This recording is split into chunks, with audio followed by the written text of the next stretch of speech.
Absolutely. I mean, the book started off as another way to communicate common sense ideas, right? And we weren't always hearing that from the beginning. The book itself, the goal of it is to lay out how we got here, because that's the important part, right, of a lot of these leftist ideologies that sound fantastic 20 years ago, and here we are sitting where kids are walking over heroin needles to get to school. That doesn't make sense to me.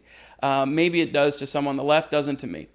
But what the book specifically is looking for is how we got here, what laid the foundation to where we're at today, and then what are the lowest hanging fruit solutions that we can come up with. A great example, is with our fire mitigation.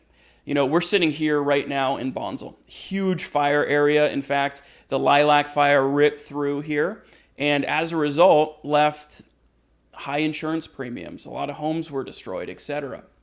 And so how do we go ahead and fix that solution of wildfires ripping through the West, right? It's Oregon, it's Idaho, it's Washington, it's here, especially in California. How do we fix that solution?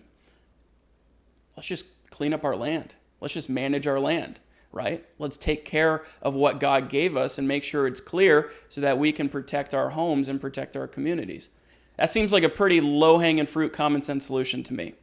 But no one's talking about it, right? No one's bringing that up. And so it's ideas like that were scattered throughout the book about solutions to water infrastructure, right? Maybe instead of investing in a high-speed rail, we should just improve our aqueducts around the state, right? And we won't be in a drought every 3 to 5 years. Maybe we shouldn't be letting all the water that does come in the rainy months just wash out, to the ocean. That seems common sense to me. When it comes to the homeless issue, I think we're in a situation right now where we've tried the Housing First initiative, right? And for those that aren't familiar, Housing First is all about if we can just put a homeless person in some sort of facility, some sort of house, that'll solve the problem, right? Because the problem is that they don't have a house. I don't believe that has succeeded. I think we can look at our streets, especially here in North County, and see that has not worked. Housing has to be paired with mandatory help, in my opinion. And I think a lot of people could come to that conclusion as well.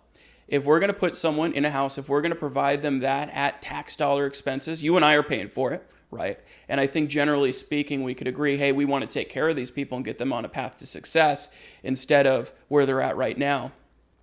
If we can get them into a facility where they're getting rehab, they're getting the mental help they need, they're getting the physical help they need, they're getting the ability to take a shower and have a roof over their head so that they can go jump to a job interview and succeed, man, that sounds common sense to me.